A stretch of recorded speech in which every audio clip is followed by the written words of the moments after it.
What's the easiest choice you can make? Window instead of middle seat? Picking a vendor who sends a great gift basket? Outsourcing business tasks you hate? What about selling with Shopify? Whether you're selling a little or a lot, Shopify helps you do your thing, however you cha-ching. Shopify is the global commerce platform that helps you sell at every stage of your business. From the launch your online shop stage to the first real-life store stage, all the way to the did we just hit a million orders stage. Shopify's there to help you grow. Whether you're selling scented soap or offering outdoor outfits, Shopify helps you sell. Wherever and whatever you're selling, Shopify's got you covered. Sign up for a $1 per month trial period at shopify.com/try. Go to shopify.com/try now to grow your business, no matter what stage you're in. Shopify.com/try. This episode is brought to you by Indie Insights, our bi-weekly newsletter and love note to independent film. Inside, you'll find tools, tips, and tricks vetted by industry professionals, independent films that will inspire your creativity, filmmaking events where you can rub elbows with filmmakers just like you, and so much more. The best part of it all, it's absolutely free. All you have to do is go to www.bonsai.film/subscribe, and within a few clicks, you'll be part of our newsletter community. Again, that's www.bonsai.film/subscribe to get Indie Insights, a free bi-weekly newsletter from Chris and Nick at Bonsai Creative.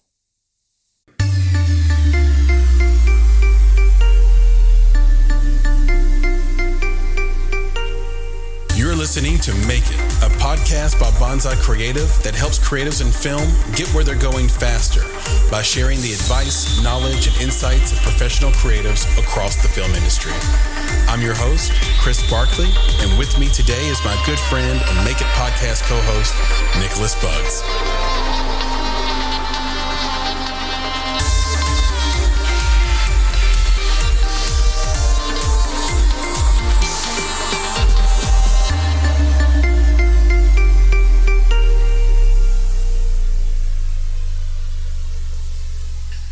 Hello, Chris here with another episode of the Make It podcast, and this is an Indie Talk week, and that means I have my good friend and co-founder with me, Nicholas Buggs. Nick, say hello. I had to bring it back, man. You know, I was talking to, our guests who are here today earlier, and we were talking about some throwback stuff, going to Blockbuster Video. And, back in where I lived, they had a place called Errol's. Like, I don't know if anybody knows about Errol's, but I remember when Errol's was like going between like VHS and Betamax, you know what I'm saying? Like that's, I go way back like 4 flats in a Cadillac. So I remember some of these things. So I had to drop the on you today. So you're old is what you're saying. Dude. If you buy a fine wine, do you go in the store? You like, hey, let me get an old wine. No, you don't say that. Mm-hmm. You never say that, man. I am seasoned, my brother. I am seasoned. So you're aged to perfection. You've been in a cellar. There you go. No cellar, bro. It's a whole different. There's a whole different thing. You've been kept from sunlight. Do I look like I've been kept from sunlight, bro? No. You're chocolate. That's right. You're a chocolate man with a chocolate hand. That's exactly. So come on now. That's a real song, by the way. By Mark Nelson. Everyone should go find that song. Mark Nelson had a solo album, and the song is called Chocolate Man. And in the song, he says, "I'm a chocolate man with a chocolate hand." Wow. And I guess that's the show. I guess we can wrap up here. Nick, it's been great talking to you. Yeah, well, thank you very much. Kyler, Natalie, thanks for joining us. It's been great. No other. Actually, no. Let's introduce. So Kyler friends here. Wilson, Natalie Ruffino Wilson, please introduce yourselves. Tell us what you do for a living, what we might know you for, and what you guys are working on today, or these days, I should say. My name's Kyler Wilson. I'm a writer, director. I consequently also edit and produce and sometimes act, moonlighting, we'll say. You might know me for Best Laid Plans. Came out a couple years ago. And we've got a dozen projects coming up. We've got all sorts of stuff we're trying to get off the ground. We've got short films that are happening. We have 3 features that we're trying to do. So lots of exciting stuff going on. I'm Natalie Ruffino Wilson. I'm the other half. I started off as an actor, but I'm a producer, and I am also a writer, and I direct.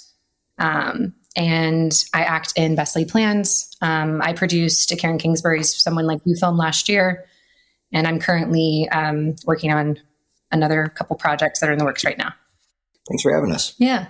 Yeah, absolutely. It's been a long time coming, actually. I think it's been a year in the making that we've been wanting to have you on, and different things have happened, and most of them are fault.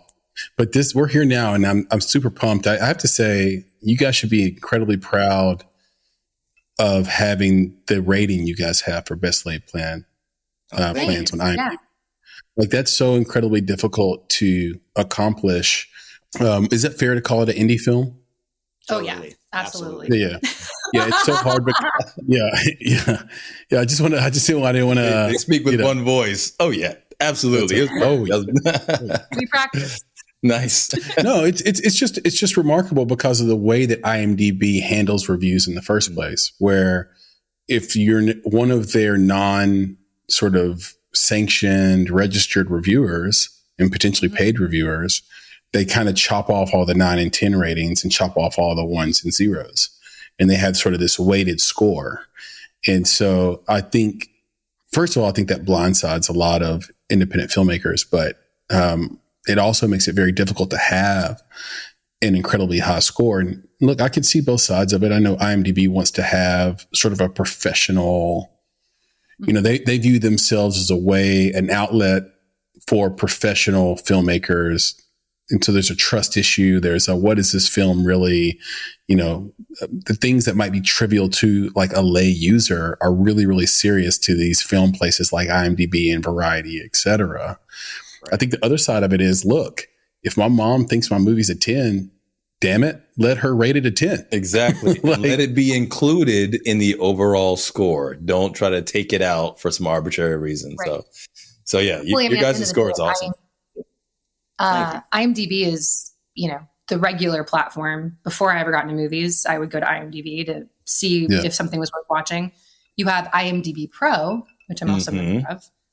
And that's where you go get all the pro information. But yeah, I mean, it should be used in that platform. I agree. Yep. And thank you. Yeah, and I think IMDb Pro, by the way, if anyone out there doesn't have it, I know it's a paid service and money's tight all around for everybody, but I think it's like an essential application. It's like an essential service if you're taking your film career seriously, regardless of your role. Don't have to be a filmmaker, don't have to be an actor. I think forever it's kind of been seen as a place where actors kind of sign up and directors sign up, but it's for everybody. And there's so much information they've aggregated for you. It really pays for itself if you're serious in filmmaking. 1,000%. It's extremely resourceful. Absolutely. Half of part of getting Best Laid Plans distributed was through IMDb Pro research. I mean, I also did a lot of other stuff, but part of it was through that. That got the initial ball rolling on certain things, So yeah, if you are any sort of filmmaker, whether it's, a production assistant, a first assistant director, a first AC, highly recommend. I mean, it's a yearly thing. Doesn't cost that much. Not being paid by IMDb. Yeah. Right. Really.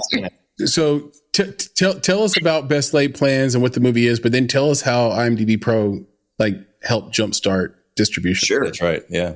I'll kick it off by saying I started writing a script a few years ago. Well, almost a decade ago. And we were working with somebody, and it seemed like some good things were going to happen with it. It's kind of a baby of mine. It's since become a baby of ours. Yeah. Started off as her stepchild and turned into her own baby, Nice. So we were getting the ball rolling, and it seemed like things were really going to happen with it. Yeah. And the second that we decided to pull the trigger on the whole shebang, COVID shut everything down. Yeah. And so we were really disheartened by that. Ooh, so disheartened. Because I mean, you struggle to make so sad projects, and the big thing is like getting the feature done, right? We can do shorts all day long. We could write a short tomorrow and or film it the next day, edit it the next day, and have it released the next day. That's what the 48-hour film festival is.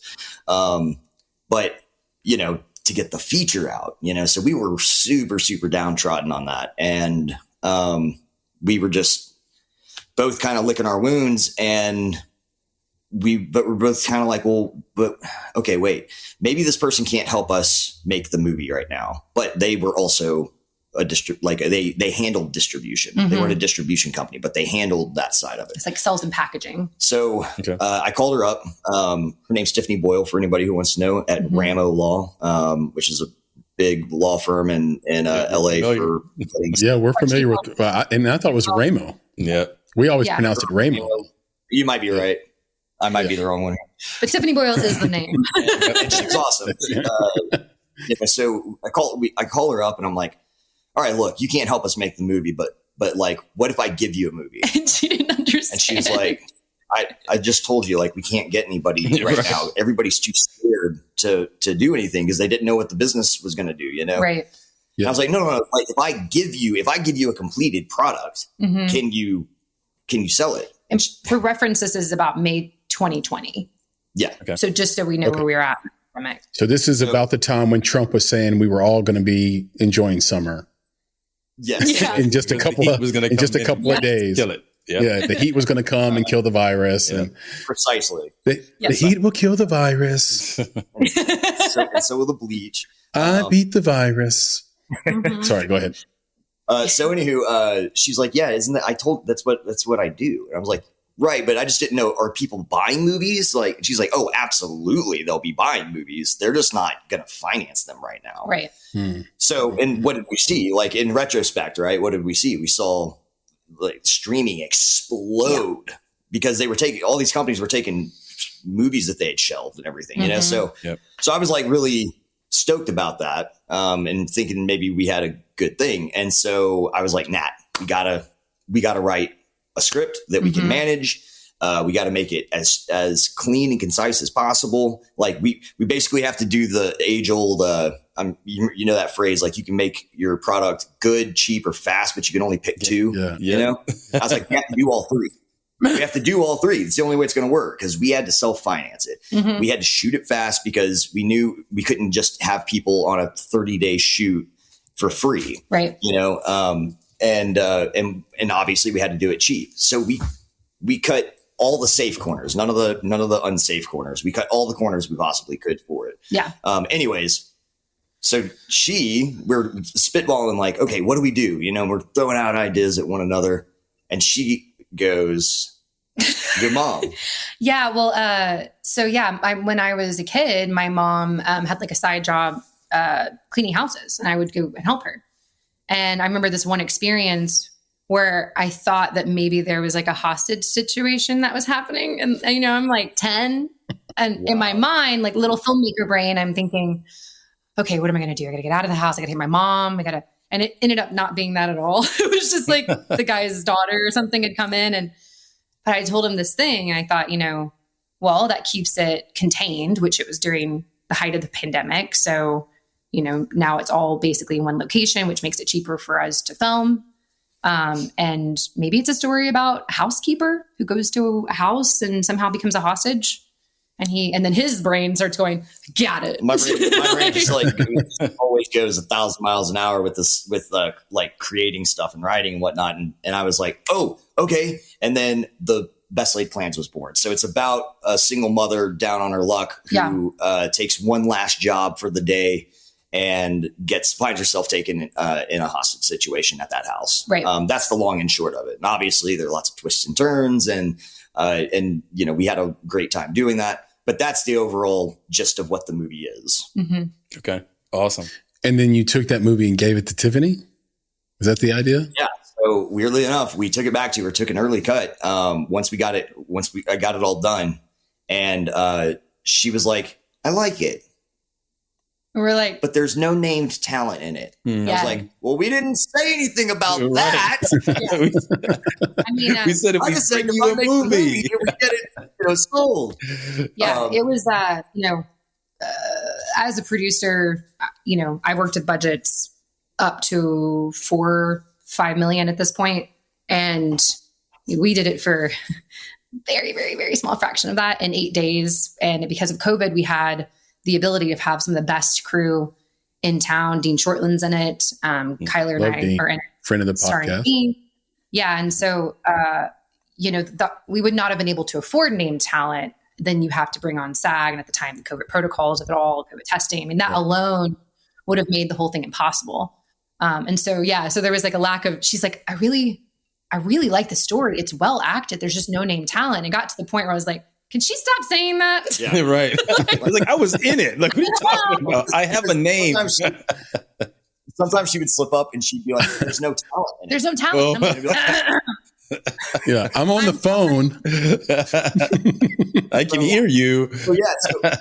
So she was like a little kerfuffled as to what to do with it. And I was like, all right, well, you know what? I enjoy kerfuffled as a word. Well, yeah, he actually uses that quite a lot. She actually did talk to us about if we want to do a festival run, which I think it's important to say, we've notoriously kind of never had really good luck with festivals, and you kind of lose out a whole year of your potential life in doing this festival and then not have anything to show for it. So we did not make this movie to go to festivals. And so that was something that she kind of was, I think maybe you'd have a good shot at this festival or this stuff. And they were like, we don't want to do that. Yeah. Because I mean, we'd already tried that method with certain shorts and whatnot. Yeah. And, here's the thing. We're not saying don't put your projects in festivals, because there's a place for projects in festivals, obviously. Right. But we make, the best way I can say is we make straightforward, just entertaining films, popcorn flicks, kind of, I mean, they're thought provoking and whatnot, but there's not like a grand, deep message, which the festivals love. I think we have a producer that we're working with right now on a different project. Actually, the one that was our baby might be coming back. Yeah. And he used the term, he watched Bestley Plans, and he said, I think it's very, very well done. You guys are clearly good writers and actors, but it's very commercial, and it's too commercial for film festivals. So it was a weird thing, because you almost take it as a compliment. You're like, oh, okay, so this is like the jams of what I grew up on, like Harrison Ford, or like you'd say John Dickens commercial, right? But like, you're telling me that's a negative thing for where we are here. We don't have $25 million to make the movie. You know what I mean? Yeah, so we're going to go through festivals. It's too commercial for festivals. But if you can get out of festivals, then they want commercial, which is what we're doing. Which is all just. It's an interesting comment, right? Like, right. I don't think John Hughes would be shunned from a festival. No, I don't think his movies would be disliked at a festival. I think he would get a standing ovation at Cannes, just like another great story would if the story was great. Maybe I'm being naive in that regard. Maybe Cannes the wrong festival to use in that example. But I think story is king. I think when you tell a good story, people are going to like it. And people come to festivals to see movies that move them and that tell great stories. You can do that in a variety of ways. So I wonder about that. I wonder about that thought process, because one thing me and Nick hear a lot is rules. People thinking that there are these rules. Like, no, that's a rule. In film, you can't have too many EPs. In film, we want to shoot for 18 days. In film, this is what pre-pro is. In film, this is, who's going to take care of marketing for us. And we just found over and over and over again that if you confine yourself to those boxes without the context that created those boxes, you're going to be selling yourself short. No, I mean, look, that's a fair statement. Here's another rule, and this will get us back into the distribution side of things. Another rule is don't make cold calls, right? Mm-hmm. But if he had a book, an autobiography, I told him he should call it The King of No, I think you just said cold call. Cold call. Yeah. Yeah. Man is the king of cold call. I actually like the name. I actually like the name. Don't make cold calls. Right. Yeah. As an ironic title. It's great. Great title. Exactly. Exactly. You know, I literally, I did crap tons of research both through IMDb Pro and YouTube on like watching podcasts and stuff like this and or listening to them, looking at interviews, collecting names. And I just got a list of companies, and a lot of this was from IMDb, going to the company and finding like direct numbers, you know, not just like some operator's going to pick up the phone. IMDb, they list, agent info and stuff like that a lot of times on their website, depending on who you're trying to go to, obviously. Right. It's not all inclusive. You're not going to call up CAA tomorrow and be like, I'm talking to them. But, you know, these other distribution companies, like we watch a ton of indie films, right? So, you know, we see what kind of distribution companies are constantly releasing the indie content, you know? So I would just like, go to IMDb Pro, find that company, give them a call. I literally had one guy laugh, and he was like, man, nobody ever does this anymore. Yeah, send it. You know what? Send it on over, you know? Yeah. Nice. And he loved the film. Passed on it, but he loved the film. Mm-hmm. So I ended up finding this guy named Glenn Reynolds, who I think his company's name is Circus Road Pictures or Films. Mm-hmm. And he's a sales agent. Mm-hmm. So basically, he's already done all the work I was trying to do. He's already done all that research. He has the connections directly to these people, right? And I was like, I was in Atlanta at the time on a movie, and she was up here producing a movie, and I'm like helping co-produce part of her movie from Atlanta while I'm on this other movie, and I'm staying up every night until 3, 4, 5 o'clock in the morning, like doing my research. And I find Glenn Reynolds, and I send this guy an email. And I found him through some random news article. It was like, Glenn Reynolds was a sales agent, which was, by the way, the first time I had heard that phrase. I didn't, really? Stuff people talk about. Like, they're sales agents for movies. Right. So I shot him an email at like 2 o'clock in the morning. He got back to me almost immediately. He was like, yes, so shoot over a private link. And I was like, okay. So I sent it over. And I get an email from him like 2 hours later, and he's like, hey, so I clicked on it just to see if it was garbage, and your movie sucked me in. I'd love to represent your film, you know? Yeah. So I'm like, finally a break, you know? Right. Yeah. I'm talking hundreds of hours of work going into the distribution side, which is something filmmakers should talk more about. Yeah, absolutely. You know? Yeah. Because if you can get it made, great. Hey, make it. But therein lies another rule, and one of the big rules of that filmmakers are told is never tell anybody what your movie was made for.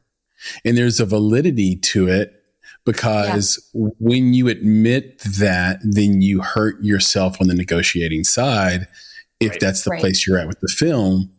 Mm-hmm. But when it comes to helping out future filmmakers and letting them know what to expect, by keeping that shrouded, you allow them to sort of fall into the same viper pit that you might have fallen into before.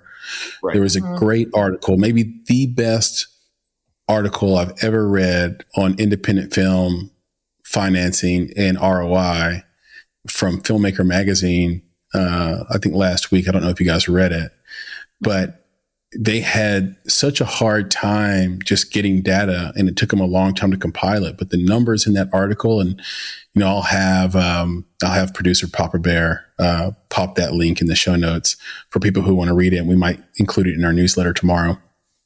Our forthcoming newsletter, I guess when people listen to this, it won't be tomorrow anymore. But the point is that you'll have the chance to read it.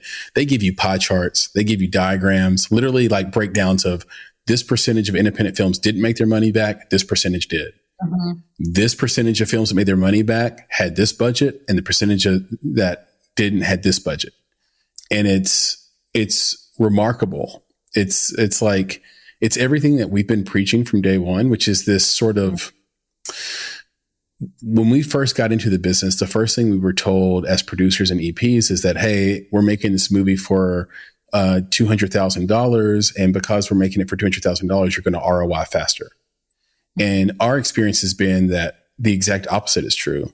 If you make your movie for $2 to $4 million, you have a much greater chance to ROI than if you make it for, and some of that is for 200,000 and some of that is systematic, right? Because of the SAG rules and some of the reimbursement rules. And then of course, getting quote unquote, as your colleague Tiffany named talent in your movie and things like that.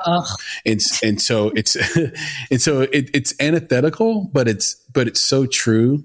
And this article confirmed what we've been saying since we had this podcast, which is 2019. So for the last 4 years, we've been saying that. And I can't tell you how many times we've been on pitch calls and Zoom calls and phone calls and just coffee meetings where for about 30 minutes, we'll hear a very detailed and passionate pitch for the movie, for the film they're doing. And then we'll say something like, this is awesome. We think this movie has a real shot if you make it for $1.5 million. Are you cool with taking on some bridge financing to make the structure right financially?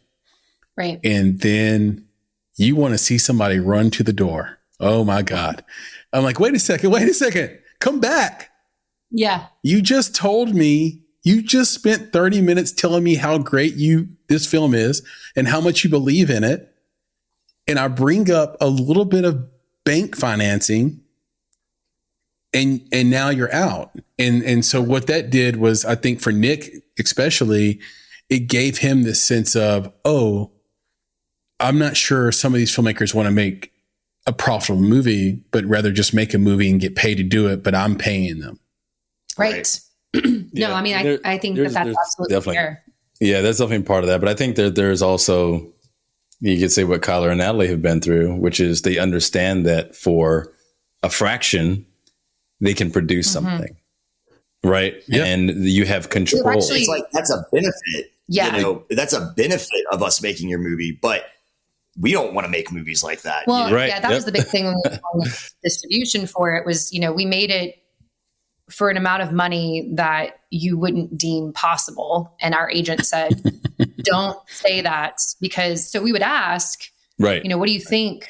They'd kind of quote and you're like, well, what do you think we made it for? And, we had one person say, I think you made it for $750,000 to $1 million, which we did not. And which we had. Yeah. Right. And I think it's clear in the fact that we didn't have star talent, right? Yep. The name, but everything else, the way that it looks, the storytelling, all that stuff. I mean, would I wanted to make the writing a story where we could have gone outside of the house and maybe gone into the city and gotten some exteriors? Yes, but we were self-financing it. So as writers and producers, we knew the importance of writing to tailor the budget that we knew we could do. Yeah. And we've already made our money back. Interesting. Right. Yeah. Interesting. That's exactly how you're supposed to do it. Yeah. When you have that budget. Yeah. I think it's important to say, to what both of you are saying about financing, it's not called the movie art. It's called the movie business. Yeah. Yeah. Exactly. And so if you're not willing as a filmmaker to do the things that you need to do to make a profit, you've picked the wrong business. You're going to go out. Like you're never going to be able to sustain that, Yeah. Yeah. Stretching your budget's different than or self-financing something is different than knowing what it takes to make a movie, Yeah. I mean, that's a big thing I deal with when I'm producing is, I treat it like it's my money, my personal money. So if you give me $1 million, I start from a place of knowledge. So I don't ask you what your rate is. I don't call the gaffer and say, like, what's your rate? I go, okay, on an IATSE tier, if we were going union, right, we're going to go IATSE. Right. But we're not really. But if we were, and it was at this budget, which is, say it's the bottom tier, well, I'm going to lift it up one because we aren't going union, and maybe you're fine at $492. So I'll bump it up a little bit. Maybe that means that every day I'm paying you $50 more a day, but I'm not paying into your pension and health. So now I'm going to offer you this. And I feel like everybody feels taken care of. And it's based in a reality that's based on the budget. And I think a lot of times people have this grand idea, the commercial and music video world, where you work for 1 day, 2 days, maybe 3 days. that rate somehow applies to 5 weeks of prep and a 5-week shoot, which you just cannot do. Right. And so I wish filmmakers would understand that aspect of it too. It's like we all want to be able to make money, but like you do have to start somewhere. And honestly, having made best laid plans back in 2020, we are reaping the benefits of that now, which is just awesome. And I want to tell people to do that more. Go and finance in yourself. I know people say don't do that. Alan Powell would be one of them. Love him. Love Alan Powell, friend of the podcast. But I would tell Alan, like, hey, look, it worked for us, but we were smart about it. Don't go put $200,000 of your own money. Don't sink your savings, but like, no. Our whole point in making best laid plans was we had a movie we wanted to do. We got crushed when we couldn't do it. Right. So we still wanted to make a movie. And we knew that at the budget level that we were going to make it, at the scale that we were going to make it, it would at least prove that we made it. We got it done. We got it distributed to just 2 local Nashville filmmakers just out here hitting the streets, being scrappy. And we never want to do that again. No, but we did it. Yeah, right. But also, there's a lot to dig into there. One is that it shows that you guys really do work for a particular outcome. Like staying up to 3 or 4 at night takes a lot more than just coffee, and trying to make those calls and do that research. There's a determination. There's a fire there, and obviously you wouldn't want to do that twice. So I get it. But also want to double click on something that kind of we just went through, but is really important, which is that you tailored your script and your writing, and of course the location because of COVID, but other things around the budget versus saying, I have this really big, audacious script and I'm going to wedge it into this budget. Yeah. Yeah. It's a terrible way to start. You're right. It's like we've seen it done. There are other rules, right? Me too. That are budgetary. What am I trying to say? There are rules that affect budgetary things, like don't write scripts around a location, for example, right? Find the right location. Don't write around a certain location. But you do have to. So our company is called Outsideourmeans, right? Because Francis Ford Coppola said there's no such thing as being creative, or there's nothing creative about living inside your means. Right. And we were like, absolutely. Well, you have to stretch every dollar. And our logo is a 1 cent. Yeah, literally 1 cent. Black folks just say scared money can't make money.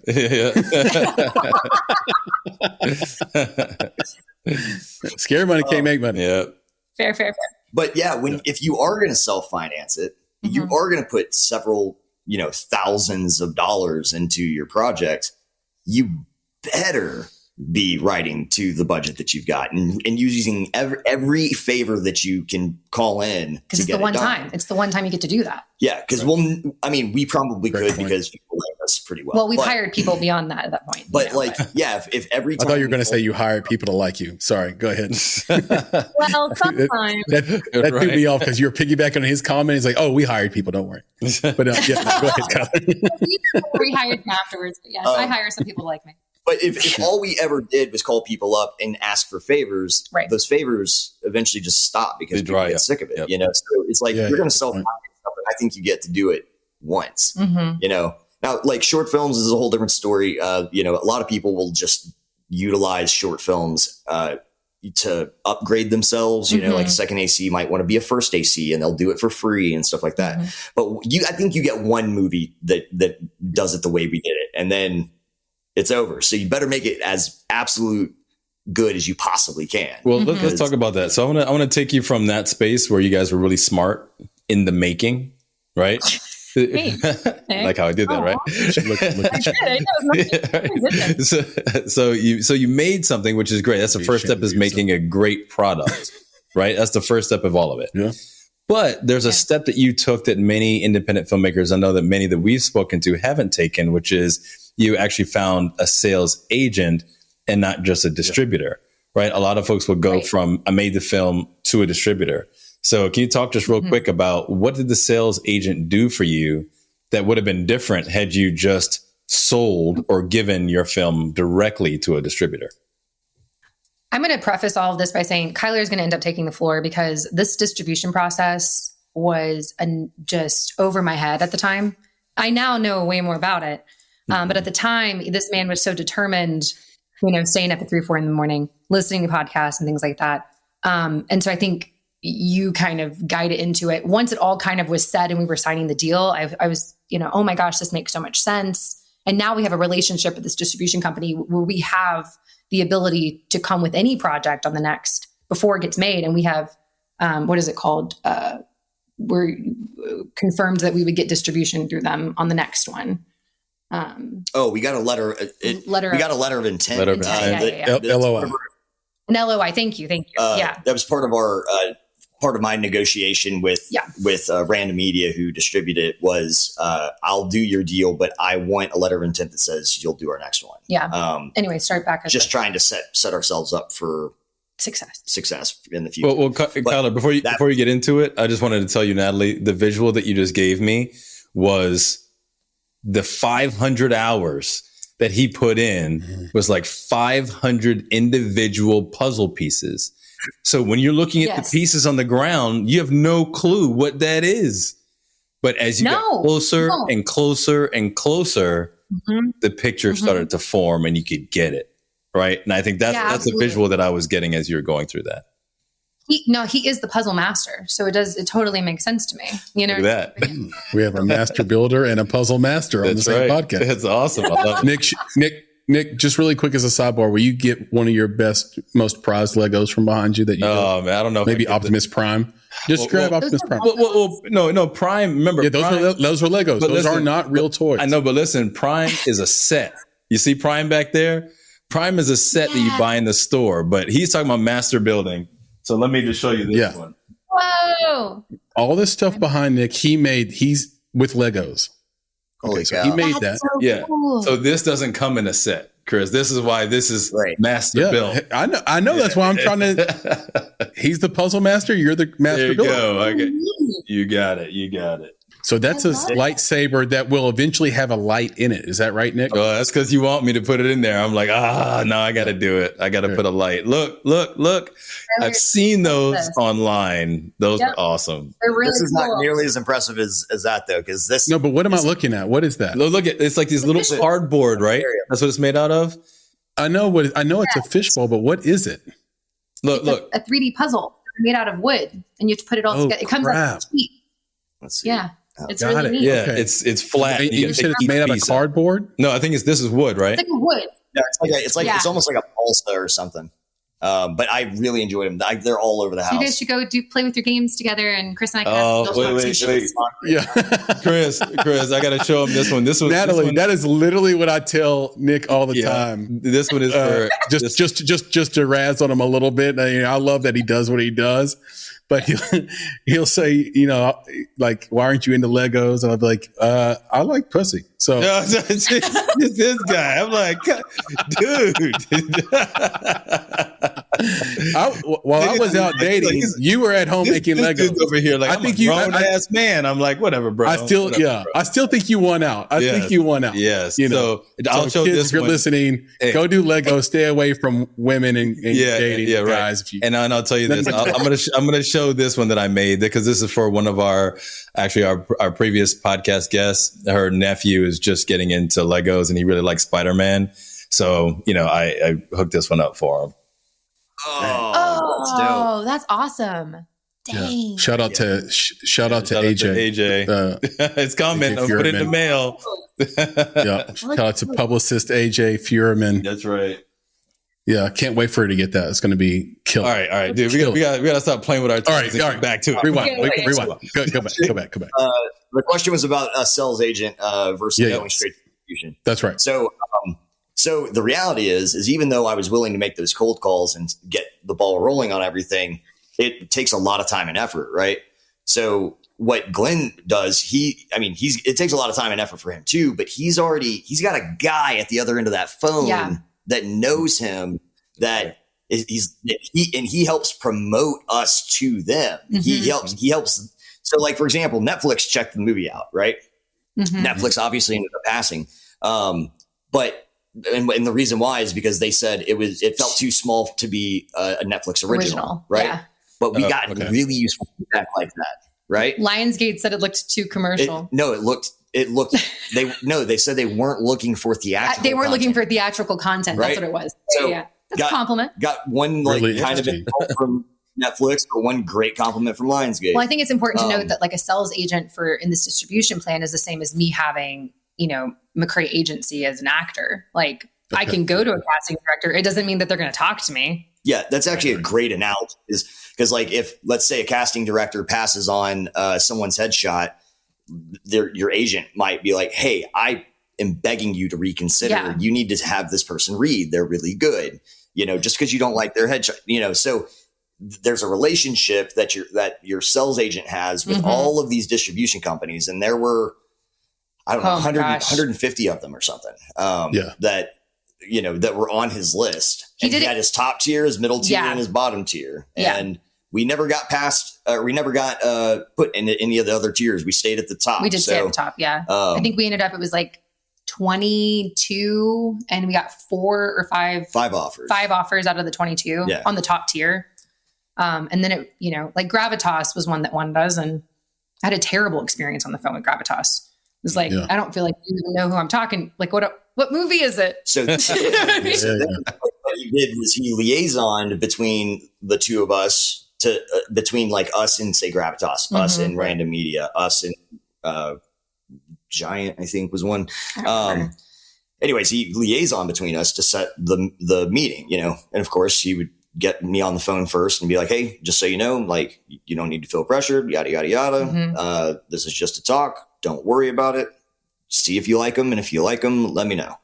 And so then we would schedule the meetings with the distribution companies, and we'd have to, have an hour-long potential sometimes conversation about how much they like the film and so on and so forth. But we didn't have to do that legwork anymore. I didn't have to stay up till 3 o'clock in the morning calling these people and trying to figure out who the next person would be to call, Well, I think one of the big notes here is we made the movie for such little money is, we need to be back at work, because we hardly ever got to make the phone calls or the Zooms together. Yeah. I would be prepping on something and have to go to a different office. He'd be on set and he'd have to step away. And so, we needed to be going back to work. We needed somebody else working for us. And because we made the movie for so little, we could afford to bring on a sales rep for a very small amount and have a good negotiation to just be able to do it. Because at the end of the day, when I book a job, I'm giving Cookie a percentage for doing the work that she does all the time, but she's doing work that I don't book. You know what I mean? And he was doing work. Yeah, Kim McCrae. Yeah. And so it's like, it's the same deal. Like he was doing work for people who said no. We weren't charged for that. That was just part of the agency thing, Right. And so I think it's something that really, considering like the big picture of it all, when you're producing content on a lower scale financially, you need to build in this stuff unless you have a Brad Pitt attached. Right. Yeah. There's a couple of things that I take away from that. One, it reminds me of a conversation we had way back in the day, probably at least 5 years ago, Nick, with a filmmaker who was pitching us on how the film was going to be sort of more affordable and simpler because he could do everything. Oh, yeah. He could light it. He could shoot it. He could do all the stuff. Right. And then, right. and what me and Nick asked him, he was super confident. Yeah. And what me and Nick, and he had a name. And what me and Nick asked is, but why would you want to? Yeah, it's fair. Right. Like we, and this is back when we were EPing things and not completely focused on the independent media marketing piece, but it was like, and sitting in that producer's chair, and it was like, if we're going to be producers on this, we want our director directing. Like, we want you to be completely focused on how you're going to tell the story, not doing everything. And then the second thing that comes to mind is, and I won't say his name because I don't think he would care, because I think he sees it as a point of like, I think he sees it as a good thing, like a point of pride. But I'll just, since I don't have him to ask, I'll just leave his name unsaid. But he made a bunch of films, and Nick was talking to him, and Nick was saying, "How much did you make this one for?" And he's like, $4,000. How much did you make this one for? These are all distributed films. $7,000. How much did you make this one for? $2,000. And then, so we said, well, okay, this next film, $2 million. And he said, okay, so what that he's gonna make? And we said, so how'd how'd that happen? And he's like, this guy I grew up with who has done well in film found out that I made these 3 movies for that money and said, I want to see what you can do if I give you this. Right. And so there is this sort of like upside. If you make a film that's actually consumable, right, for a low budget, that's another sort of, to Nick's point, like the upside, the other side of what I was saying, right. Upside of making a small budget movie, ultra low budget movie, is if you actually make one that's consumable, right. Other industry professionals see that and say, damn, like, what would happen if I gave them X amount of money? They can make that for that. Then, and you know, when we made another version of you, that was the thing that, or when we were a part of that movie, shout out to Maki Dapp and the Wonderkin, Micah Sims, but and David Perry as well. What we heard back in over and over and over again was, this movie cost $3 million, right? This movie cost $2 million, right? And we would sometimes we just nod, but we know we didn't spend that. Right. And so the movie sort of, you know, was so much better looking than its budget that there were lots of opportunities to come from it that really haven't even been taken advantage of yet, simply because the director's doing other things. But the at the end of the day, Maki can always sit back and say, I made a movie that can honestly stand side by side next to a theatrical film in both, you know, sonically and visually. Yeah. Well, and if you can pull that off. Yeah. Let me jump on that, Chris. You know, that's key to independent movies. I will tell you. Yeah. Sonically and visually. Right. Even the story may not, we're story is king people, right? You'll hear us say that all the time. But if, as an independent filmmaker making a feature film, if sonically and visually it's good, you are like above and beyond maybe 75% of, if not more, independent films. Just right there. Totally. Right. A person knows it's an independent film because they are distracted by bad sound and bad visuals. That's it. If you bring in noise into the film, and bad acting is the next. It's like, because there's some bad sound, bad visuals, bad acting. Yeah, that's the next thing up, right? That's the next thing up. But it's like, it does. Yeah. And a lot of times I would say that the bad acting, I have seen very few independent films where the bad acting wasn't directly associated with bad writing.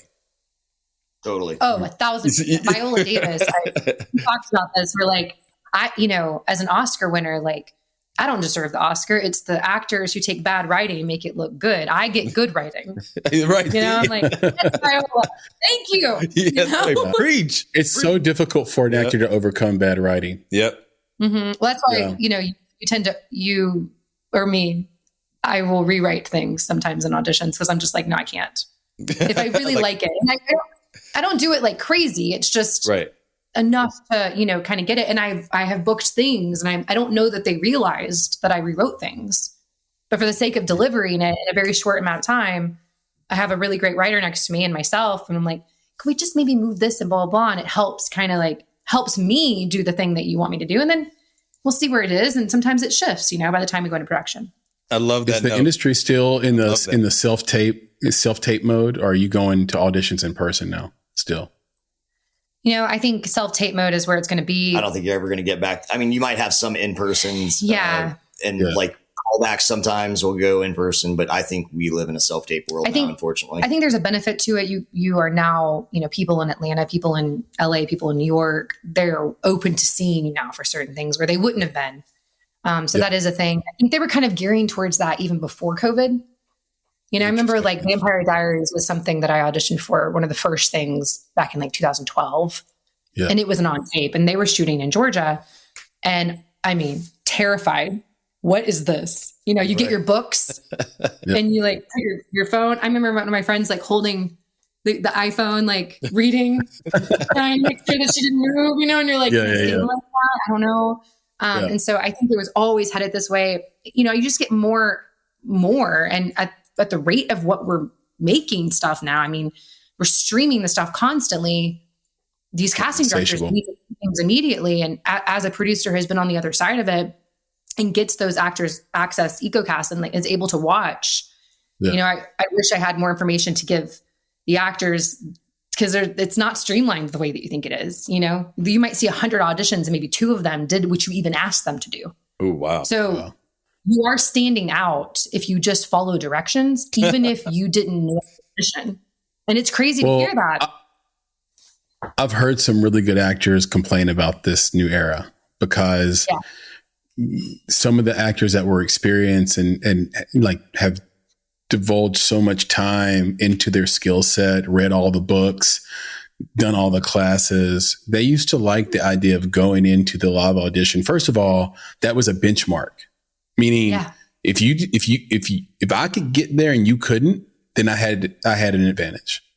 Right. So that was your first cutoff, your first elimination round, if you will, is who showed up. Okay. Right. Now it's you and 15 people, and you have to outperform 15 people, and you can use a lot of, and you can use different things to win the day. Right. Like, I've heard of actors like bringing in their own props, like walking in with a cup of coffee and then using it. And and you can charm people that are at the table in front of you. Right. And now with the self-tape, and this isn't me saying it, but I've heard experienced actors say, well, this person probably did 1,000 takes until they got something right. They can cut their self-tape together. Yep. They can use AI on their self-tape. And now this casting director has to look at 1,000 auditions, and so you might get lost in the shuffle. It's just, I don't know what you think about that. I'm curious. No, I think that's a really, really good point. I mean, I think there is an opportunity to manipulate. I have seen a slightly disappointing, like at the point of producing and being on set and seeing the people that were cast and their tape for day players. This is mainly day players, not supporting, not leads, right? They come, they have one day on set.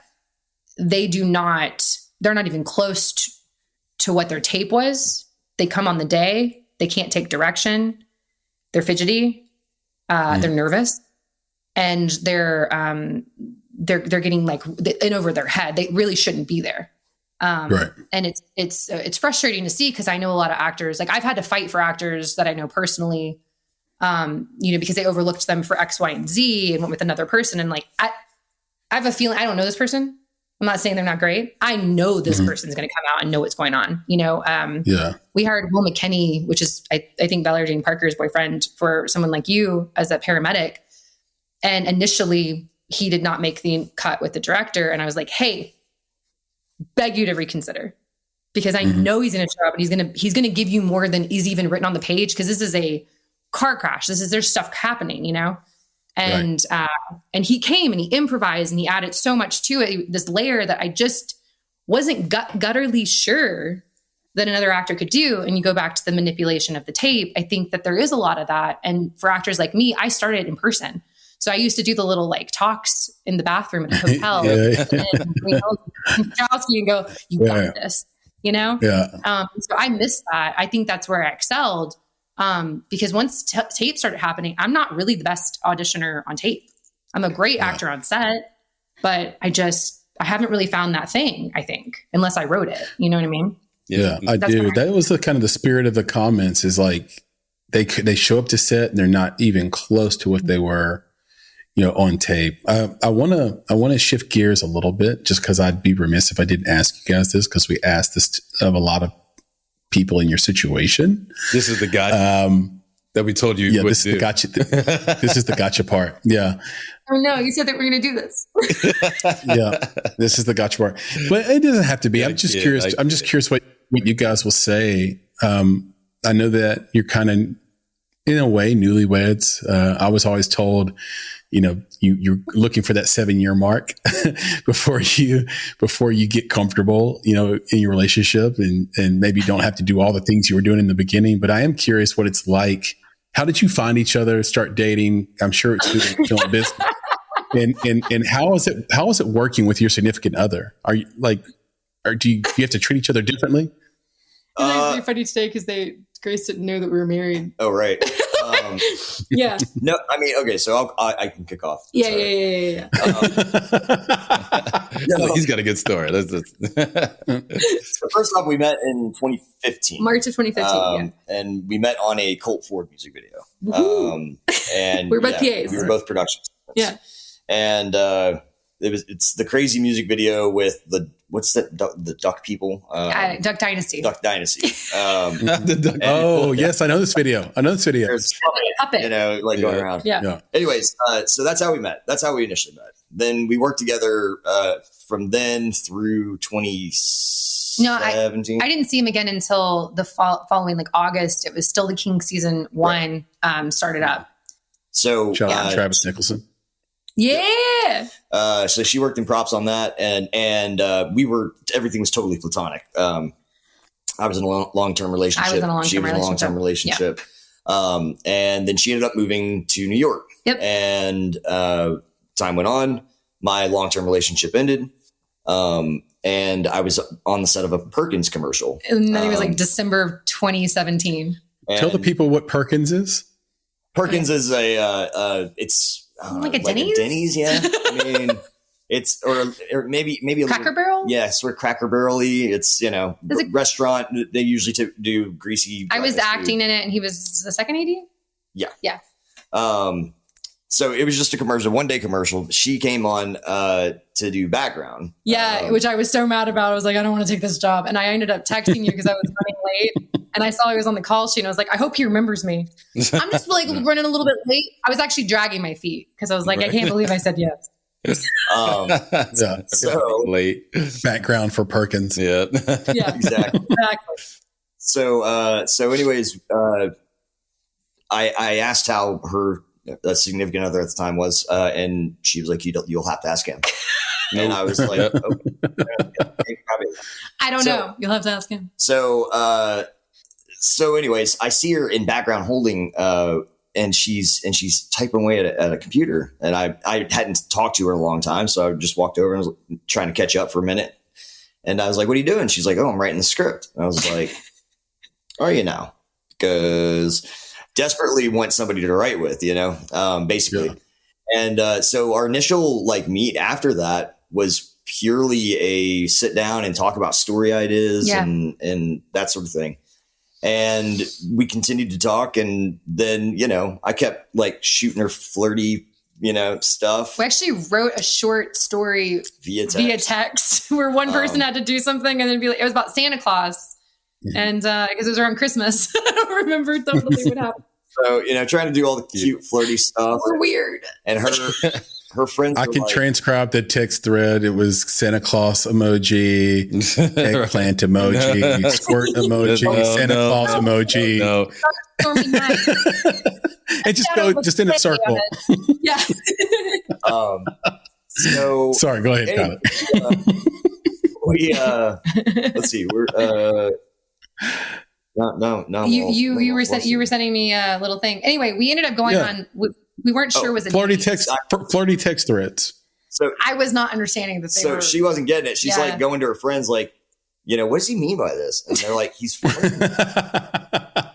She's like, no, he's not. Most people find me intimidating for some reason, so I just didn't know.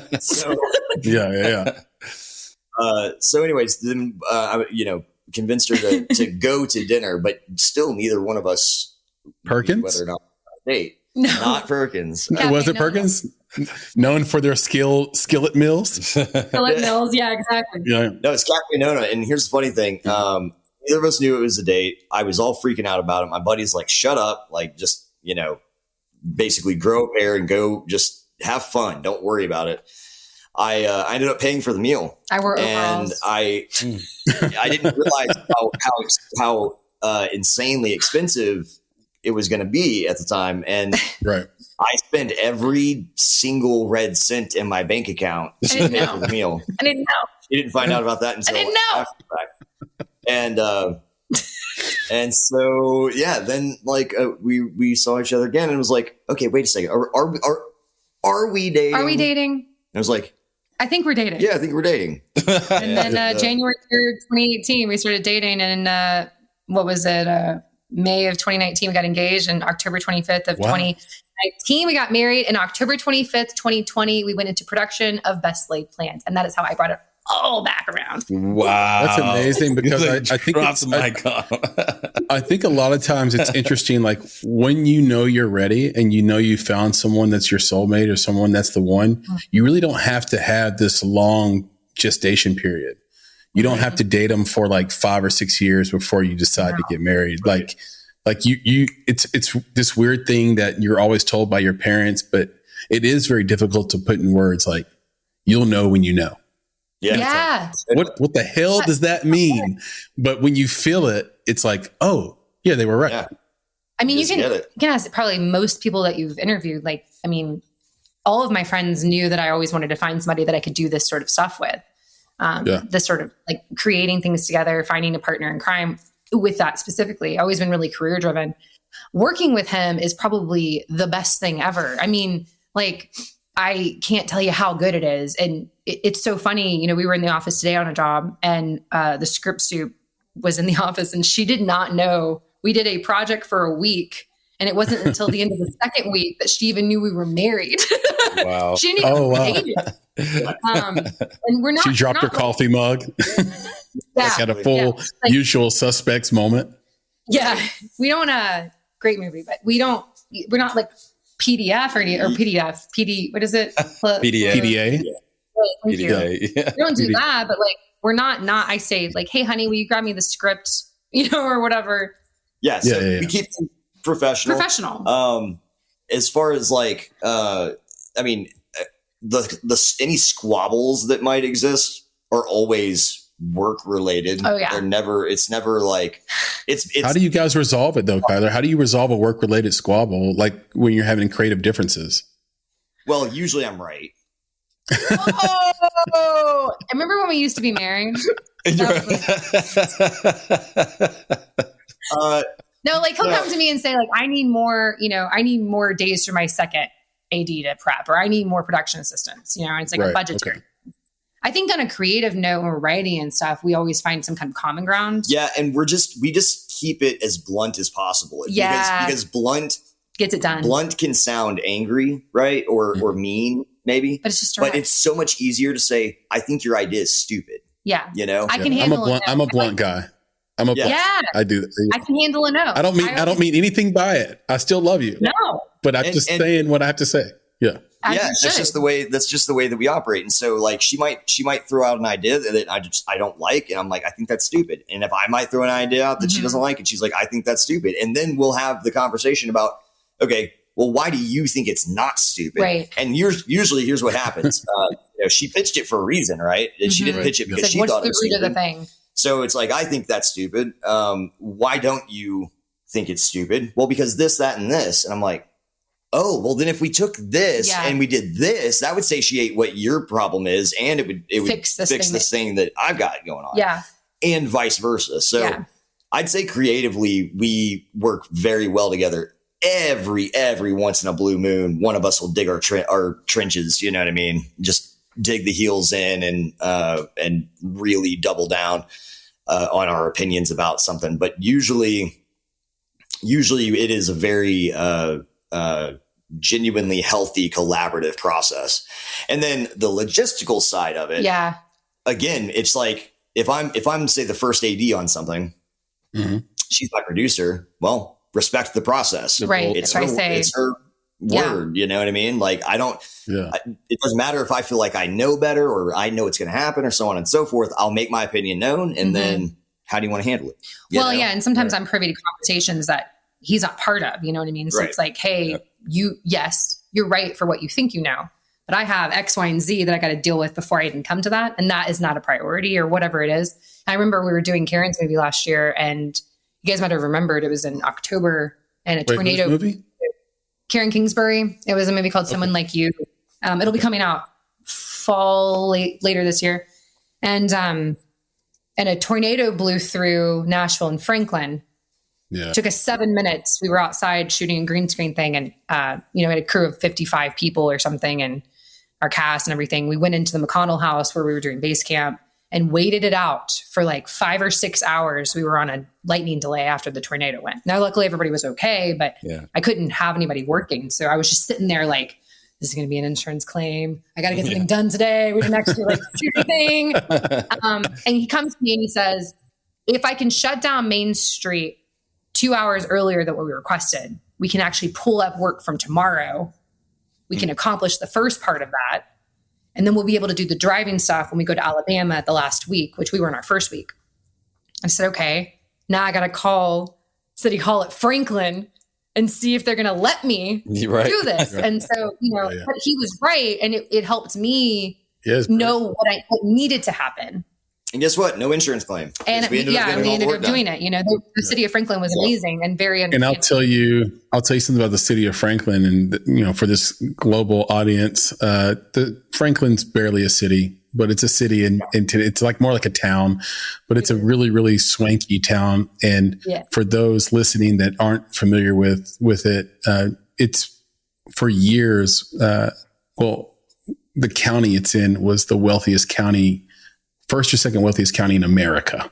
So you can Google that and look at that, but they want to be in the movie business badly. They built the theater, the historic theater there. They'll say yes to a lot of movie requests because they want to be a player in that space. And also, by the way, shout out to executive chef Jason McConnell, and not writer Jason McConnell, but and friend of the podcast Jason McConnell, but executive chef Jason McConnell, who is brilliant, and that's where you heard the McConnell house. So just getting the audience all caught up with everything you said there. But it's cool because it's kind of like the Coen brothers, where you guys just have a lane. Mm-hmm. And me and Nick have known each other, and you respect each other's lanes. Yeah, you have to. Yeah, and me and Nick have been doing this for about 7 or 8 years, but we've been best friends for 2 decades or more. And in a way, it's very much like a marriage, and so we have to figure out which hills we want to die on and how we communicate with each other. And we have different styles and we have to make it work. And it's a lot about like, okay, this is what you do, but I'll let my opinion be known. This is what I do. Tell me what you think about that. Now, with my actual wife, that's even, there are hills I'm willing to die on. Right. Like to your point, Kyler, did you guys watch the movie Triangle of Sadness? No, not yet. No, it's on our queue. So Triangle of Sadness, you'll never watch it if it's in the queue. Oh, no. The Triangle of Sadness is, to me, worthy of being nominated for Best Film, which it was. There's a lot in it. A lot of metaphor, a lot of parables, incredible writing, incredible performances, right? I had producer Papa Bear and my wife and one of my kids watch it with me. They all hated it. All of them hated it. You're like, and and nothing makes me more upset than when somebody doesn't like something and can't tell me why. Does that get up to you a little bit? Like gets on your skin a little bit? Like you can't even articulate why you don't like it, and they can't explain. I don't like it either way. My least favorite phrase ever was, "It was good for what it was." Yeah. What was it? What was it? Yeah. What? Yeah. Yeah. So that's where I was at, because if I kind of like a movie and you didn't like it, cool. But if I love a movie and you hated it, didn't like it, but hated it, there's a giant gap there that needs to be filled of understanding, and no one would give it to me. I'm chasing people around my house saying, tell me why. What did you not like? You didn't think this was funny? Okay. You didn't think Woody Harrelson was good here? You didn't think Woody was good here? No, Woody was fine. Then if Woody was fine, then how could it be bad? You thought it was shot bad? You thought it was shot bad? You didn't think this was beautiful? No, it was shot beautifully. It was shot beautifully. Then how could you not like it? How did you hate it? And so I just became a tyrant in my own house, and I was willing to die on the Triangle of Sadness Hill. And only now do I realize how just foolish it was. It's like this. Don't die on those hills. Like, just save yourself the time. They didn't like it. Not worth Fine. It. It's not worth it. But I will tell you this. I'm still learning. Wait, Chris, I'm going to take something from Kyler and Natalie. Okay. So I love my wife too. And I love when I hear marriage advice. Okay. I do. I love it because I take it. Right. And I take it to action. Right. So tonight I'm going to go up to my wife and I'm going to say, I think you're stupid. I want you to tell me why you think. Right. I want you to tell me why you're not stupid. Like Those listening, I just pushed him away. You're stupid. I think you're stupid, and you need to tell me why you think you're not stupid. You need to tell me why you're not stupid. For your solo podcast. When I produce the next thing, guess who won't be there? Just the idea is stupid. Yeah, there it is. Yeah, mic drop. I can just see and just so you guys know, hopefully you know enough about me right now to know this is going to happen. I want to watch. This is really going to happen. This is going to take place. Thoughts and prayers. Yeah. Like what? Yeah. Thoughts and prayers to your bodily health. Yeah. And secondly, your relationship. But I'm here for the outcome. I'm here for the content. Please record this. Right. It'll be amazing. Speaking of like calling people stupid and like this idea of being very blunt, when you make a movie and you put it out there, the viewers don't know the context. Like they don't know, here's what we made it for. It was during COVID. Right. It was, and we heard similar stories. We had talked to the gentleman who made the movie Karen that came out. It was also a COVID shoot. I think you fell asleep, but wow. Way to throw me out of the bus. I think I did. Right? But they shot that. That was a COVID shoot. They shot that in one, they leased 3 homes in a cul-de-sac that people were currently living in. That's how they got that done. And they were like praying against everything that no one was going to get COVID. They were cutting some corners and had to get some stuff done. But the movie was really profitable and did well. And, but they got enormous backlash just because of the timing of it. Like the political landscape at the time when that movie came out. And so I'm just curious about your movie. Do you guys muster up the courage to kind of read your reviews? And if so, what's the best thing people have said about your movies and your work? And what's some of the worst things people have said? And what is your response to some of the worst things? So, yes, we don't shy away from reviews. No. I don't act like, I think I went through a period where I would actively go see what was being said. But then I just kind of died. It, like, I don't know, it lost its flavor or something, you know what I mean? How, whatever that would be. As far as best, God, I mean, I don't know. Like somebody said something about the twists and turns. Yeah, someone said it's like quotation marks up for everybody. A Nolan-esque film, which was that's a huge compliment. He's actually a huge Christopher Nolan fan. Yeah. We did have a troll at some point. Yeah, so this was on the trailer. On the YouTube came out.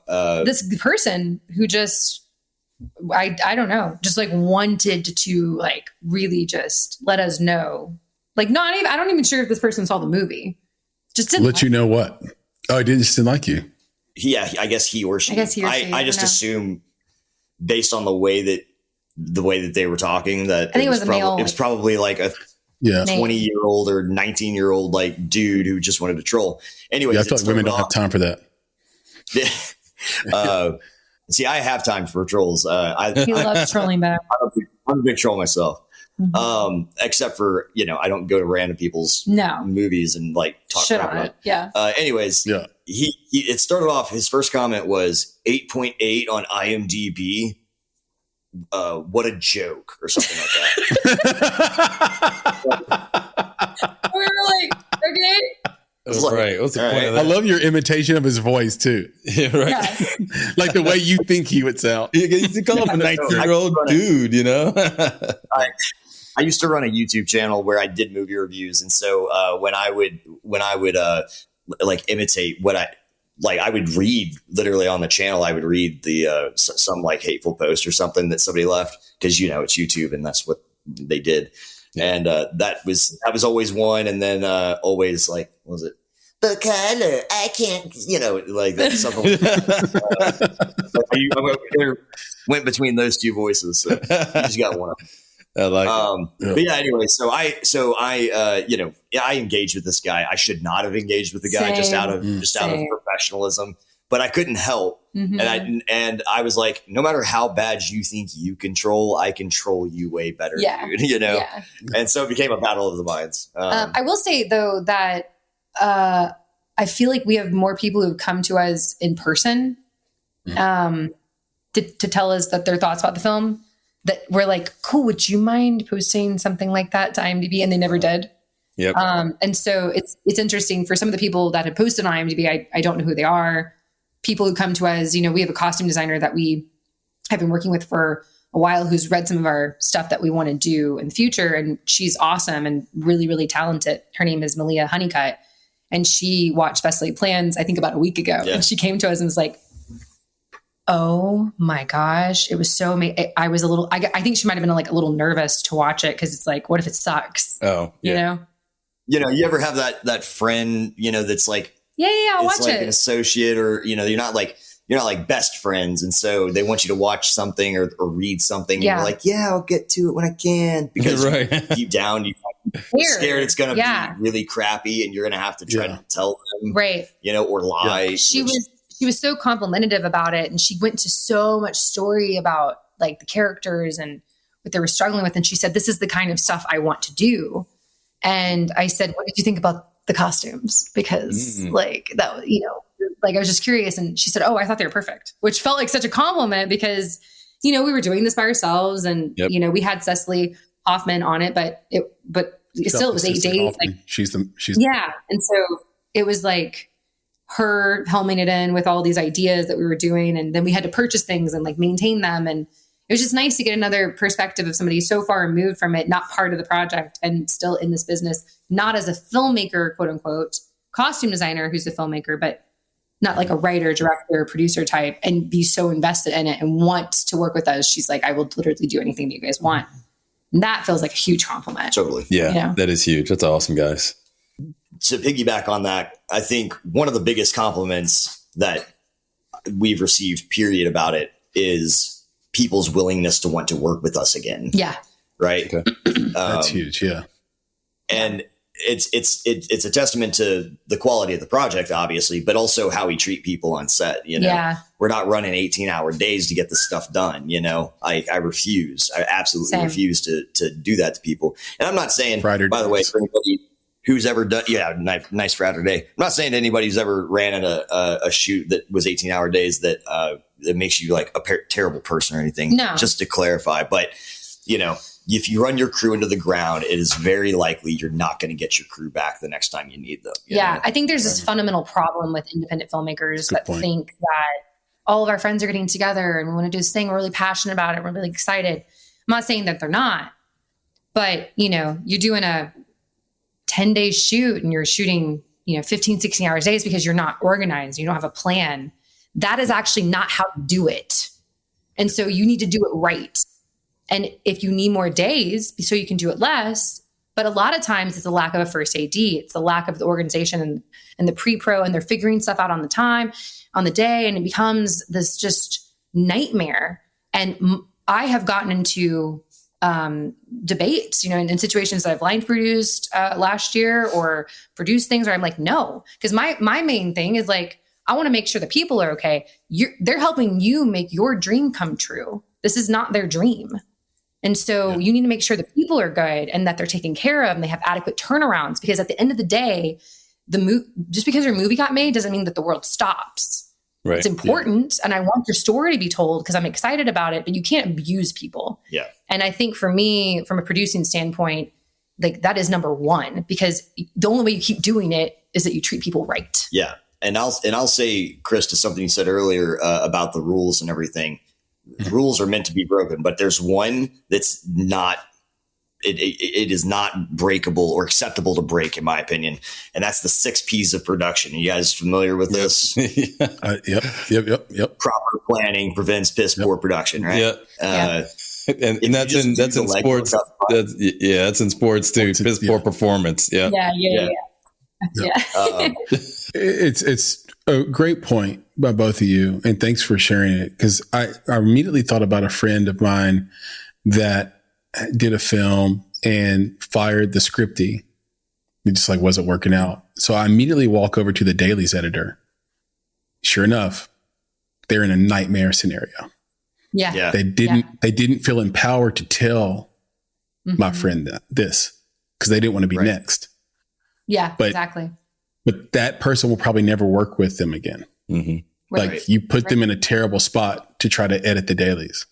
So it's like, just because you couldn't, like you said, have a debate, but be professional and keep that scriptie on. Right.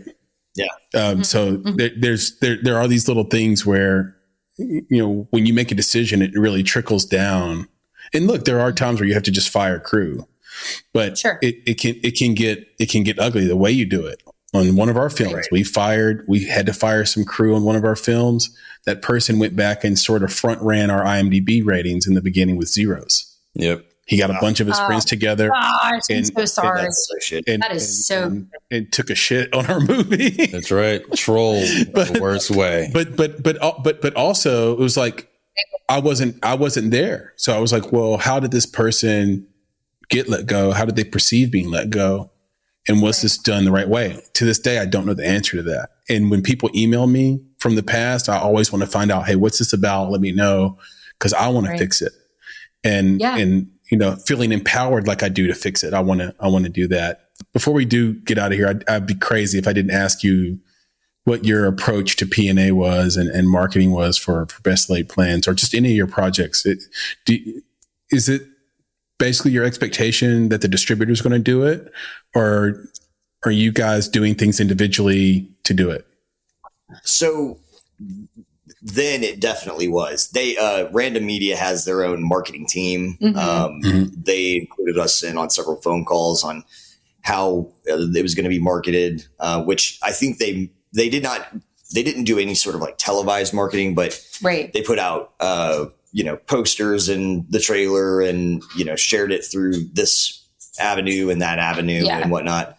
All in all, like if I could turn back time and do it all again, I would honestly probably hire an actual marketing firm to promote it, because at the end of the day, they did everything that they could, but it's not like they have a giant marketing team that does this or a PR team that does this. Right. And so, we did have to promote it a whole lot on our own, and I know that can get annoying for people on Facebook when they see the same Laid Plans post, We also don't have the following for it. It's like, Eric Doctorow, who runs Random Media, had a career at Paramount and MGM and Miramax. And he saw that independent filmmakers were kind of getting screwed when it came to these big things. So he was running the home division. So he decided to kind of retire from that, open up Random Media, which is a subsidiary of 1091 Pictures, which is a subsidiary of Sony.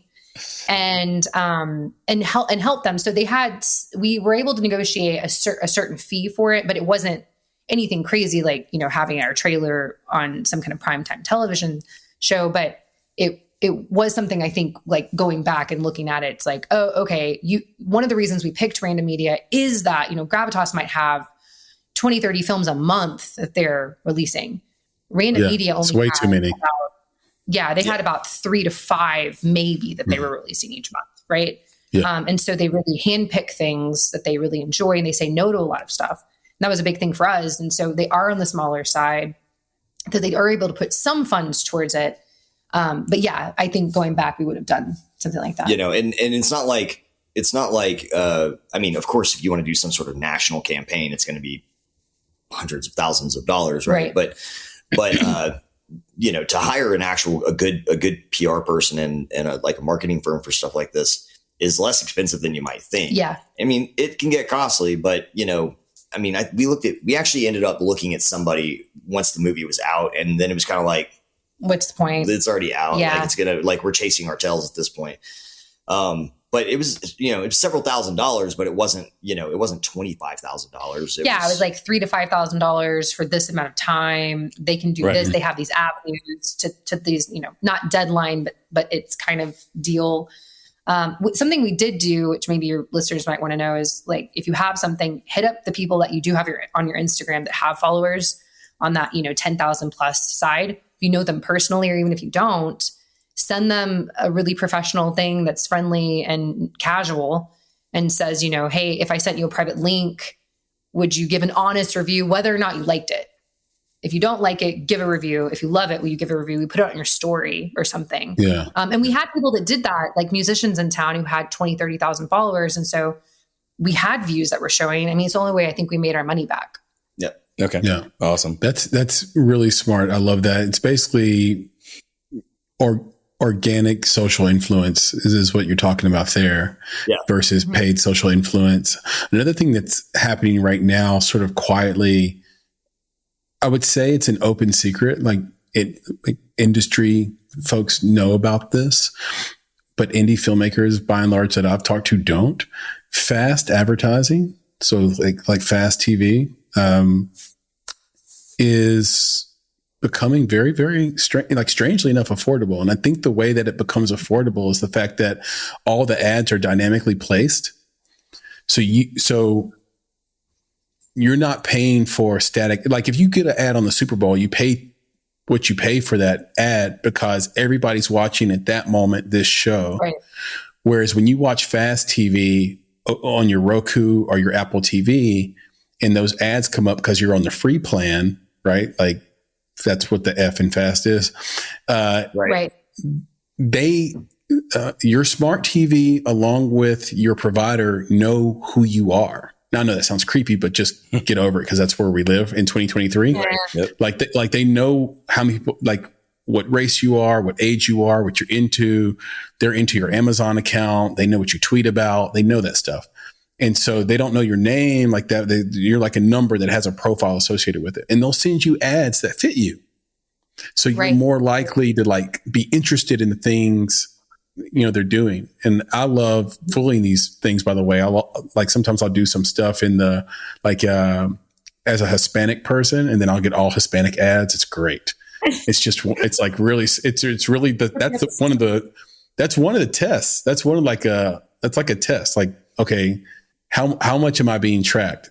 Start typing in things in Spanish and looking up Spanish things and Hispanic things, and then see what kind of ads you get back versus your normal sort of like middle of the road American kind of things that you would normally remember. Anyway. They don't care who you are. They care what you're into at the moment. What you're into.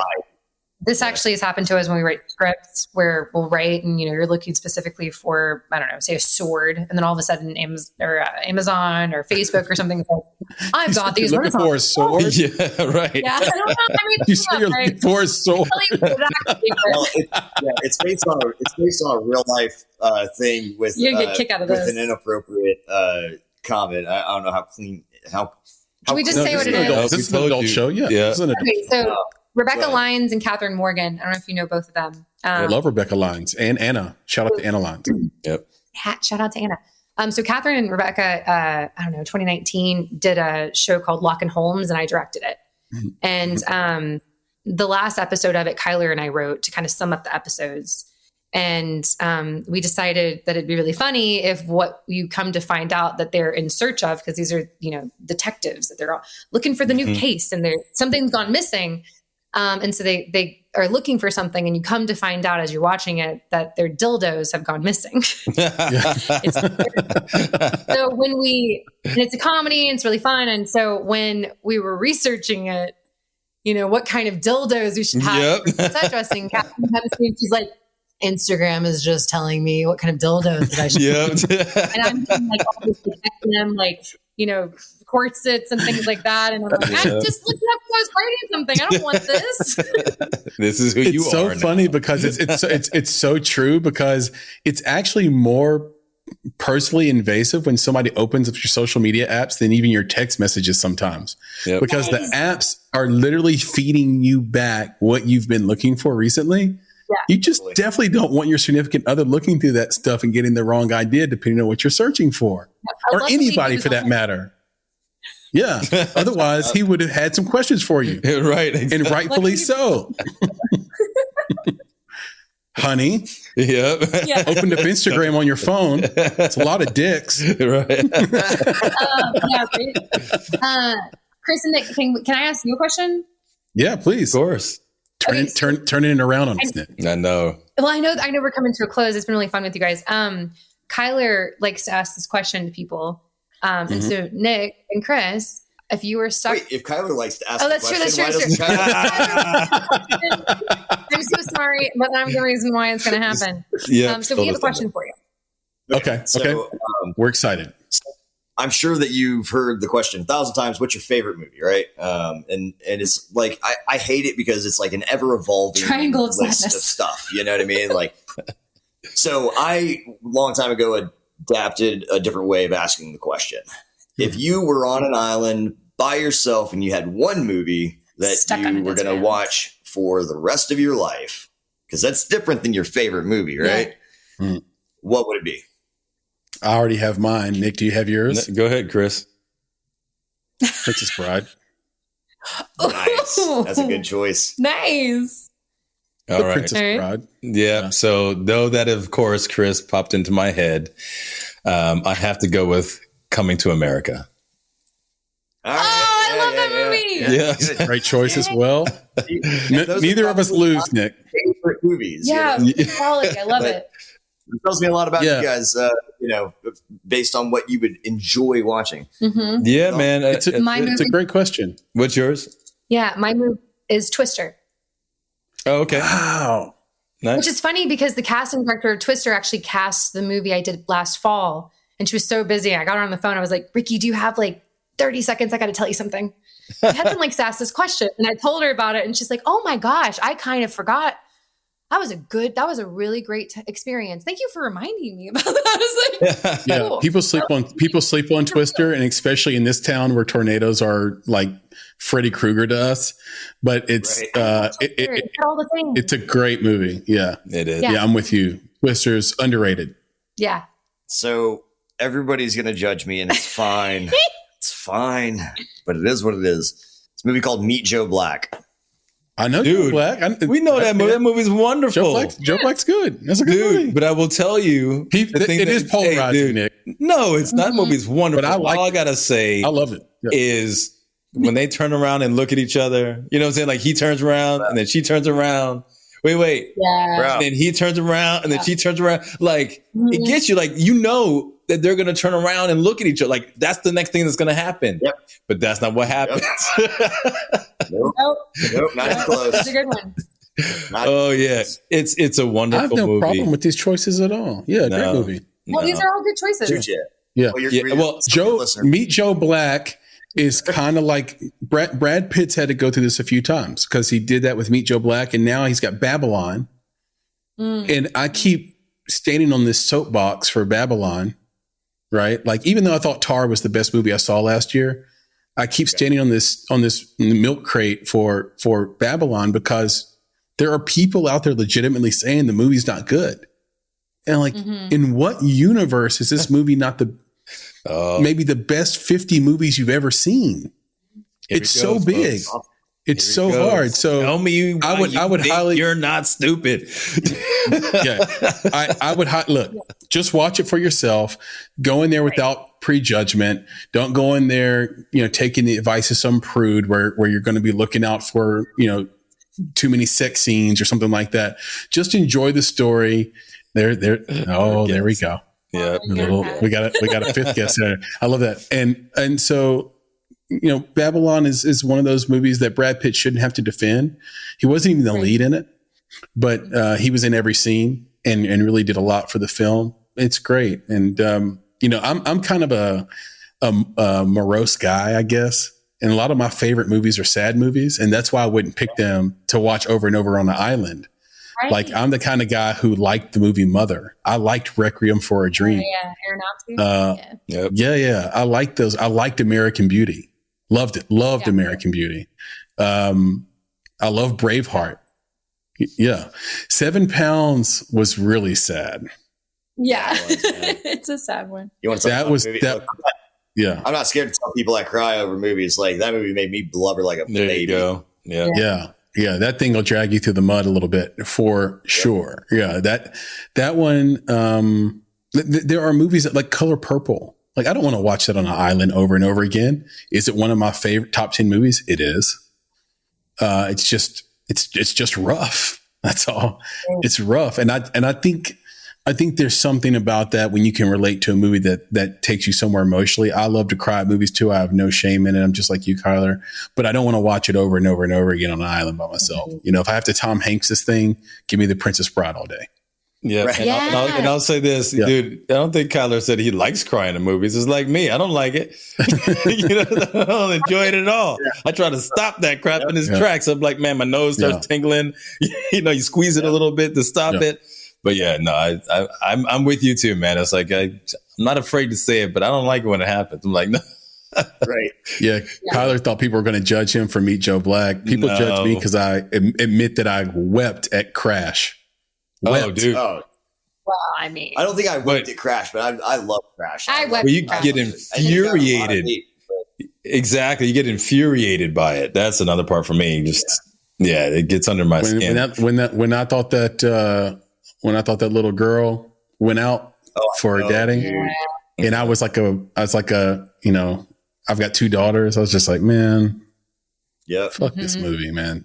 Fuck this movie, man. I'm about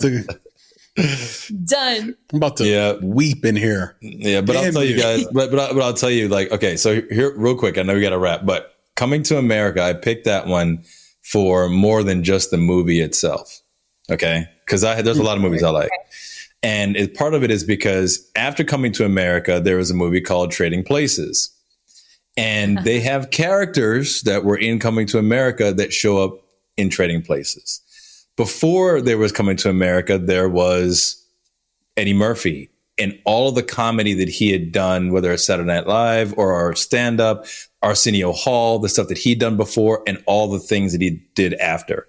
So that movie for me is one of those things, like it's a cultural icon that allows me to then step into all of the things that went around it at that time. So for me, if I'm stuck on an island, I get to watch a movie, but I get to step back into a place and time that was just wonderful memories, wonderful actors, wonderful comedians. Like I get to reminisce of all of that stuff at one time. So that's why that answer. That's really cool. It's a multifaceted reason. I like it. That's some of my favorite films. I mean, sometimes when things are just really hard, I'm like, you want to watch something from the 90s? See? Coming to America is great. Now, we got to ask producer Papa Bear, I think Trading Places came first, just to clear that up, before Coming to America, but I'll have him check hold on dates for me. Nick's like, I thought Trading Places came 80s. first. No. Trading Places came first because the 2 characters in that one ended up basically going broke, and in Coming to America, and being in Eddie Murphy's character gave them money, and they're like, "We're back." So it came first. Yeah, so there's these just connections to those characters. So smart. Yeah. So anyway, loved it. So yes, Trading Places was first. Hey, you did it. What I've learned. Papa Bear, thank you. Yeah, there it is. Yes, Trading Places. There it is. Thank you, producer Papa Bear. Here's what I've learned. I've learned that we all have good taste.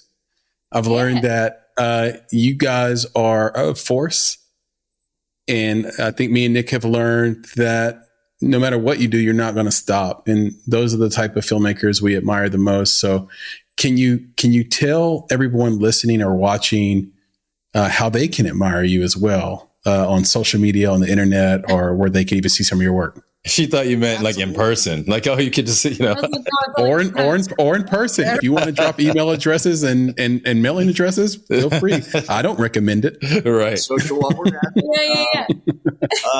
So you can look up Outsideourmeans on Vimeo. And you can watch any of the short films that we've done there. Instagram might be a good place to start too. There's links to that. Outsideourmeans on Instagram. Obviously, I'm Kyler Wilson. She's Natalie Ruffino.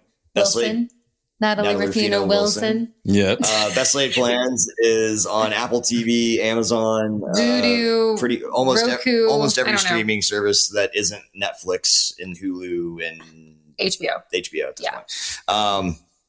And then there's also a little web series that we worked on last year that recently came out. It's a kids show. If anybody is really interested, it's called Camp Radio. Kyler directed it, and I produced it, and I'm in it.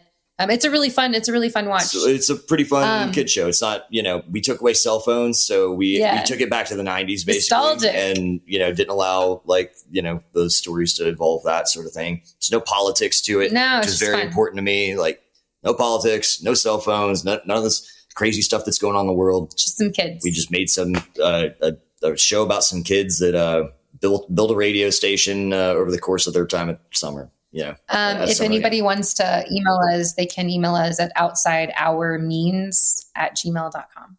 Yes. And we just spell that for us. Yeah. Just it's GMAIL.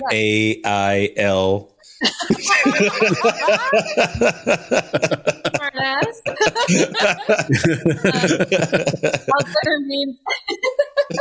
OUTSIDEOUR. M as in mom, EAN as in Natalie, S@gmail.com. And yes, I can spell.